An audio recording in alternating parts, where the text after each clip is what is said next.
एक बार दिल्ली दरबार में महान गायक तानसेन अपनी मधुर गायकी से बादशाह अकबर को मंत्रमुग्ध कर रहे थे। अकबर ने तानसेन की खूब तारीफ की और कहा कि उनसे बेहतर गायक पूरी पृथ्वी पर कोई नहीं है। इस पर तानसेन ने विनम्रतापूर्वक कहा कि उनके गुरुदेव श्री स्वामी हरिदास जी तो संगीत के अगाध समुद्र हैं और वे तानसेन तो उस समुद्र की एक बूंद भी नहीं हैं। ये सुनकर अकबर चौंक गए। तानसेन के भी कोई गुरु हैं, वो भी इतने महान। जब अकबर ने स्वामी हरिदास जी को दरबार में बुलाने की इच्छा जताई तो तानसेन ने स्पष्ट कर दिया, स्वामी जी निष्काम संत हैं, वे किसी राज दरबार में नहीं जाते क्योंकि उनका दरबार तो स्वयं भगवान का है। राजा ने जिज्ञासा से पूछा, तो क्या मैं स्वयं वहां जा सकता हूं? तानसेन ने कहा, हाँ, पर आपको राजसी ठाट बाट छोड़कर एक सेवक के रूप में चलना होगा।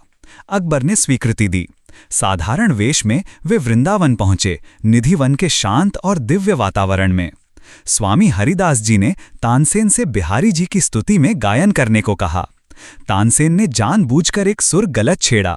स्वामी जी ने तुरंत टोक दिया और फिर स्वयं जब गाने लगे तो वो स्वर और भाव ऐसा था कि बाहर खड़े अकबर मंत्रमुग्ध हो गए और अनायास ही मुगल सम्राट की मर्यादा भूलकर जोर से बोल उठे, वाह वाह। स्वामी जी मुस्कुराए। कौन है बाहर? तानसेन ने कहा, बादशाह अकबर हैं। स्वामी जी ने उन्हें भीतर बुलाया। अकबर ने सम्मान में अपने गले का बहुमूल्य रत्नों से जड़ा हार उन्हें भेंट किया। स्वामी जी ने वो हार पास खड़े हिरण के गले में डाल दिया और वो हिरण दौड़कर वन में चला गया।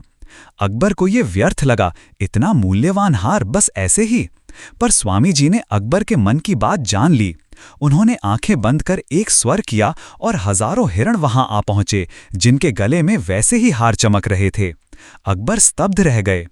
फिर उन्होंने हाथ जोड़कर प्रार्थना की, स्वामी जी मुझे कुछ सेवा का अवसर दें। स्वामी जी बोले, जाओ यमुना जी के तट पर स्थित धीर समीर घाट की टूटी हुई सीढ़ी की मरम्मत करवा दो। अकबर को थोड़ी निराशा हुई, सम्राट होकर वो बस एक सीढ़ी बनाएंगे। लेकिन जब वो घाट पर पहुंचे तो दृश्य देखकर स्तब्ध रह गए। वहां की टूटी हुई सीढ़ियों पर इतने दिव्य रत्न जड़े थे कि उन्होंने होश खो दिया।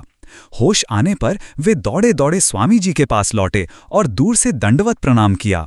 उन्होंने कहा, स्वामी जी आपने मेरे घमंड को तोड़ दिया। मेरी बादशाही तो कुछ भी नहीं है आपके उस घात के सामने।